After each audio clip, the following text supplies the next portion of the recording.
اعوذ باللہ من الشیطان الرجیم بسم اللہ الرحمن الرحیم نحمدہ ونصلی ونسلم علی رسولہ النبی الکریم اما بعد فاعوذ باللہ من الشیطان الرجیم بسم اللہ الرحمن الرحیم اللہم صلی علی سیدنا و مولانا محمد وعلی آلہ وصحبہ وبارک وسلم۔ معزز طلباء و طالبات، السلام علیکم ورحمۃ اللہ وبرکاتہ۔ آج ہم فارسی گرامر کے 29ویں لیکچر میں حاضر ہیں۔ آج سے ہم فعل امر کا بیان شروع کرنے جا رہے ہیں۔ نہایت اہم سبق ہے آج کا، نہایت توجہ کے ساتھ سماعت فرمائیں۔ تو چلتے ہیں بلا تاخیر آج کے سبق کی طرف۔ اسکرین کے اوپر آپ کے سامنے آج کے سبق کا پیج شو ہو چکا ہے۔ توجہ کے ساتھ آپ ساتھ دیکھیں، جن کے پاس بکس اویلیبل ہو وہ کتاب کے اوپر بھی دیکھ سکتے ہیں۔ امر کا بیان ہے جی۔ پہلے فعل امر کی تعریف بیان کریں گے اور کچھ ضروری قواعد اور اس کے بنانے کا قاعدہ بیان کیا جائے گا۔ تو امر کیا ہے؟ کہتے ہیں فعل امر وہ فعل ہے جس سے کسی کام کا حکم دیا جائے۔ فعل امر وہ فعل ہے جس سے کسی کام کا حکم دیا جائے۔ اس کے بنانے کا قاعدہ کیا ہے؟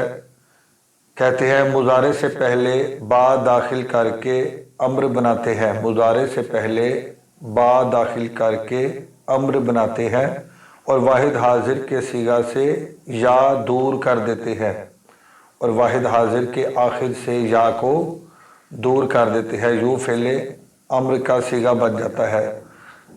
اور دوسرا اس کا ایک قاعدہ ہے کہ کبھی غائب اور متکلم کے صیغوں میں بجائے با کے باید کے لگا دیتے ہیں، بجائے با کے باید کے لگا دیتے ہیں۔ اور ایک تیسرا قاعدہ نہایت اہم قاعدہ ہے کہ فعل پر جب با داخل ہو، فعل پر جب با داخل ہو تو اس پر کون سی حرکت پڑی جائے گی؟ تو اس کے متعلق بیان کرتے ہیں کہ فعل پر جب با داخل ہو تو پہلا حرف دیکھیں، یعنی فعل کا پہلا حرف دیکھیں، اس پر پیش ہو تو با کو بھی پیش پڑھیں، یعنی با کے اوپر بھی پیش پڑھیں، ورنہ زیر، یعنی اگر فعل کے پہلے حرف پر پیش ہو تو با پر بھی ہم پیش پڑھیں گے، اور اگر زبر یا زیر ہو تو دونوں صورتوں میں با پر زیر پڑی جائے گی، با کے نیچے زیر ہی پڑی جائے گی۔ اور جب اسم پر با داخل ہو تو دونوں صورتوں میں چاہے اسم پر با داخل ہو تو پھر ہمیشہ وہ مفتوح پڑی جائے گی، یعنی اس پر زبر پڑی جائے گی۔ تو یہ ایک ضروری قاعدہ تھا اس با کا، اس کو یاد رکھنا بھی نہایت اہم ہے۔ تو چلتے ہیں آج کی گردان کی طرف۔ فعل امر معروف کی گردان ہے باید کے پرورد، باید کے پرورند۔ یہ آپ نے یاد رکھنا ہے کہ آپ نے غائب اور متکلم کے صیغوں کے شروع میں باید کے ہی لگانا ہے۔ آپ نے ایسے ہی گردان کرنی ہے امر کی۔ باید کے پرورد، باید کے پرورند، آگے بے پرور، بے پرورید، باید کے پرورم، باید کے پروریم، یعنی ویسے ہی گردان ہے جیسے فعل مضارع کی گردان تھی، اور شروع میں اس کے غائب اور متکلم کے صیغوں کے شروع میں فقط باید کا اضافہ کرنا ہے، باید کے، اس کا اضافہ کرنا ہے۔ اور ایک ضروری بات یہ کہ حاضر کے صیغوں کے شروع میں باید کے نہیں لگانا، اس کو ویسے ہی چھوڑ دیں، اضافی با آپ داخل کر لیں۔ یہ با ویسے کوئی ضروری نہیں لگانا، اگر لگا لیں تو ٹھیک ہے، نہ لگائیں تو بھی ٹھیک ہے۔ تو امر کے یعنی جو حاضر کے صیغے ہیں ان کے شروع میں آپ نے باید کے بھی نہیں لگانا، با لگانا تو اب لگا دیں، لیکن اضافی ایک اور اس کے اندر تبدیلی یہ ہوتی ہے کہ حاضر کے واحد حاضر کے صیغہ کے آخر میں جو یا ہوتی ہے اس یا کو بھی گرا دیں گے، تو بے پروری سے بے پرور بن جائے گا، بے پروری سے بے پرور بن جائے گا۔ تو اب اس کا ترجمہ ہوگا چاہیے کہ وہ پالے، چاہیے کہ وہ پالیں، تو پال تم پالو، چاہیے کہ میں پالوں، چاہیے کہ ہم پالیں۔ چلتے ہیں آگے فعل مجہول کی گردان کی طرف، امر حاضر مجہول کی گردان۔ باید کے پروردہ شود، باید کے پروردہ شوند، پروردہ شو، پروردہ شوید، باید کے پروردہ شوم، باید کے پروردہ شویم۔ چاہیے کہ وہ پالا جائے، چاہیے کہ وہ پالے جائیں، تو پالا جا، تم پالے جاؤ، چاہیے کہ میں پالا جاؤں، چاہیے کہ ہم پالے جائیں۔ یہ ہے مجہول کی گردان کا ترجمہ۔ تو امید ہے کہ اچھے طریقے سے آپ نے گردان کو سمجھ لیا ہوگا۔ یعنی غائب اور متکلم کے صیغوں کے شروع میں معروف میں آپ نے باید کا اضافہ کرنا ہے اور حاضر کے صیغوں کو ویسے ہی رہنے دینا ہے، فقط واحد حاضر کے صیغے کے آخر سے آپ نے یا کو بھی گرا دینا ہے، وگرنہ ویسے ہی گردان ہے جیسے فعل مضارع کی گردان تھی۔ اور اسی طرح مجہول بھی ویسے ہی ہے، صرف یہ ہے کہ اس کے شروع میں بھی باید کیا آئے گا غائب کے صیغوں کے شروع میں، اور آخر میں حاشوت کا اضافہ ہوتا ہے، اور واحد حاضر کا جو صیغہ ہوگا اس کے آخر میں شوی کی یا کو بھی ختم کر دیا جائے گا، تو شو ہو جائے گا پروردہ شو۔ چلتے ہیں سوالات کی طرف۔ آج کا پہلا سوال ہے امر کس طرح بناتے ہیں؟ امر کس طرح بناتے ہیں؟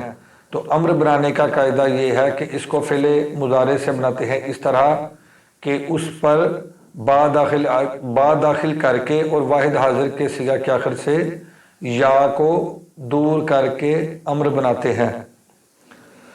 غائب اور حاضر میں کیا فرق ہے؟ غائب کے شروع میں باید کے کا اضافہ کرتے ہیں، جبکہ حاضر کے شروع میں ہم باید کا اضافہ نہیں کرتے بلکہ فقط اس کے شروع میں با زائدہ لگا دیتے ہیں۔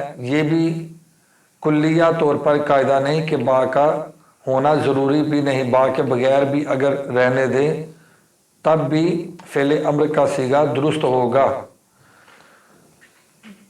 سوال نمبر 3 ہے امر کی با کو کہاں پیش اور زیر پڑھتے ہیں؟ فعل کے پہلے حرف کو دیکھیں گے، اگر فعل کا پہلا حرف مضموم ہو تو با کو بھی مضموم پڑھیں گے، یعنی پیش کے ساتھ پڑھیں گے، اور اگر فعل کا پہلا حرف مفتوح یا مکسور ہو تو دونوں صورتوں میں با کے نیچے زیر پڑھیں گے۔ چلتے ہیں سوال نمبر 4 کی طرف۔ سوال نمبر 4 ہے اسم پر جو با آتی ہے اسے کیا پڑھتے ہیں؟ اسم پر جو با آتی ہے اسے ہمیشہ مفتوح پڑھتے ہیں، یعنی زبر کے ساتھ اس کو پڑھتے ہیں۔ سوال نمبر 5 ہے باید کے آوردہ شوند کیا صیغہ ہے اور معنی بتاؤ؟ باید کے آوردہ شوند، باید کے آوردہ شوند، آوردن کا معنی ہوتا ہے لانا، تو چاہیے کہ اس کا معنی ہوگا چاہیے کہ وہ لائے جائیں۔ باید کے آوردہ شوند چاہیے کہ وہ لائے جائیں، صیغہ جمع غائب، فعل امر غائب مثبت مجہول، فعل امر مثبت مجہول از آوردن لانا۔ باید کے آوردہ شوند چاہیے کہ وہ لائے جائیں، صیغہ جمع غائب، فعل امر مثبت مجہول از آوردن۔ سوال نمبر 6 ہے آگے چاہیے کہ وہ بلائے جائیں، اس کی فارسی بناؤ۔ چاہیے کہ وہ بلائے جائیں، اس کی فارسی بناؤ۔ تلبیدن کا معنی ہوتا ہے بلانا، تلبیدن طلب کرنا یا بلانا، چاہیے کہ وہ بلائے جائے تو اس کا آئے گا باید کے تلبیدہ شوند، باید کے تلبیدہ شوند، چاہیے کہ وہ بلائے جائیں، صیغہ جمع غائب، فعل امر مثبت مجہول از تلبیدن۔ چلے آگے سوال نمبر 7 ہے بے نویس کیا صیغہ ہے؟ بے نویس کیا صیغہ ہے؟ صیغہ واحد حاضر، فعل امر حاضر مثبت معروف از نوشتن لکھنا، تو نویستن کا معنی ہوتا ہے لکھنا، اور اس سے نویسد مضارع آتا ہے، نویسد۔ تو نویسد کی اب گردان کریں فعل مضارع کی، نویسد، نویسند، نویسی، تو یہ واحد حاضر کا جو صیغہ آیا ہے اس کے شروع میں با لگائیں تو بنے گا بے نویسی، اور آخر سے یا کو ختم کریں تو بنے گا بے نویس، یہ فعل امر کا صیغہ بن جائے گا، بے نویس۔ پھر دیکھیں نویسد مضارع آتا ہے، تو اس کی گردان ہم مضارع کی کریں گے نویسد، نویسند، نویسی، نویسی کے آخر سے یا کو دور کیا تو رہ جائے گا نویس، اور شروع میں با زائدہ لگائیں گے تو بے نویس، یعنی تو لکھ۔ تو یہ صیغہ واحد حاضر ہے، فعل امر حاضر معروف، مثبت معروف از نوشتن، لکھنا۔ چلتے آگے سوال نمبر 8 کی طرف۔ سوال نمبر 8 ہے تو پہچانا جا، تو یہ بنے گا شناختہ شو، تو پہچانا جا شناختہ شو، صیغہ واحد حاضر، فعل امر مثبت مجہول، فعل امر مثبت مجہول، از شناختن پہچاننا، تو یہ آئے گا شناختہ شو، تو پہچانا جا۔ تو آج کے لیے اتنا ہی کافی ہے، اگلے لیکچر میں انشاءاللہ العزیز ہم فارسی سے اردو اور اردو سے فارسی ان صیغوں کو حل کریں گے، اور اس کے ساتھ ہم کچھ گردانے بھی کچھ مصادر سے کریں گے۔ اللہ حافظ، السلام علیکم ورحمۃ اللہ وبرکاتہ۔